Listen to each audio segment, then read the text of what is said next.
completamente mal. Lo vamos a cambiar. Este French está completamente, mira, oxidado, está malísimo.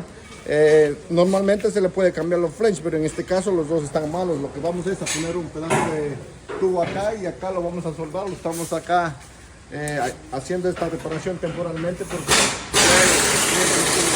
así que pilas con eso, mi gente. Lo vamos a reparar este pedazo de tubo.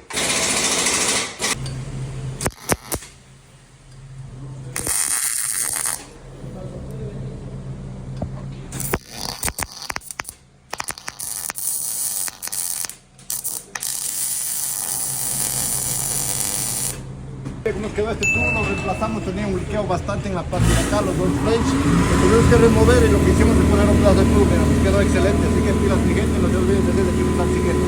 Vamos con el siguiente